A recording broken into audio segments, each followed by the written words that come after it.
कुरुक्षेत्र का युद्ध इतिहास का सबसे भयानक युद्ध माना जाता है। ये हमें जीवन के मूल सिद्धांत भी सिखाता है। जैसे जैसे कुरुक्षेत्र का युद्ध अपने आखिरी चरण में पहुंचा, कौरवों की मां गांधारी ने अपने बेटे दुर्योधन की रक्षा के लिए अपनी दिव्य शक्ति का उपयोग करने का निश्चय किया। गांधारी ने अपने पति धृतराष्ट्र की तरह विवाह के बाद से ही आंखों पर पट्टी बांध रखी थी, ताकि वह उनके दुख को बांट सके। वर्षों के तप और संयम से उन्होंने अपार आध्यात्मिक शक्ति अर्जित कर ली थी।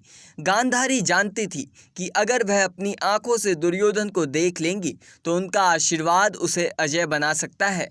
इसीलिए उन्होंने दुर्योधन से कहा कि वह रात को बिना कपड़ों के उनके पास आए, ताकि वह पहली बार अपनी आंखों की पट्टी हटाकर उसे देख सके और अपनी सारी शक्ति उसके शरीर में डाल दे। श्री कृष्ण को गांधारी के इस इरादे की भनक लग गई। उन्होंने एक योजना बनाई कि जिससे दुर्योधन की रक्षा पूरी न हो पाए और पांडव युद्ध जीत सके। जब दुर्योधन अपनी मां से मिलने जा रहा था, तभी श्री कृष्ण रास्ते में उससे टकरा गए। उन्होंने बातों बातों में दुर्योधन से कहा, राजकुमार होकर बिना कपड़ों के घूमना ठीक नहीं। अगर किसी ने देख लिया तो बदनामी हो सकती है।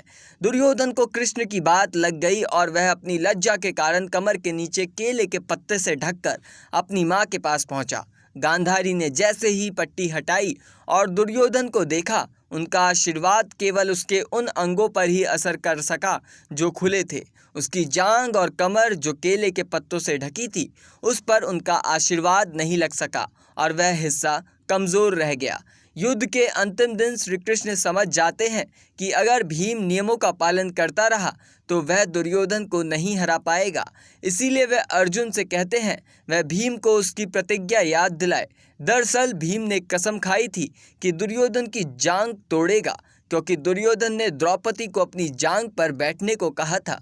श्री कृष्ण के इशारे पर भीम ने दुर्योधन की जांघों पर गदा से प्रहार किया और यही उसकी हार का कारण बना।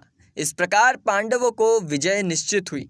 इस तरह श्री कृष्ण की समझदारी और गांधारी के आशीर्वाद की अधूरी रक्षा दोनों मिलकर दुर्योधन के पतन का कारण बन सके। फिलहाल इस जानकारी में इतना ही। आपकी क्या राय है, हमें कमेंट करके ज़रूर बताएं।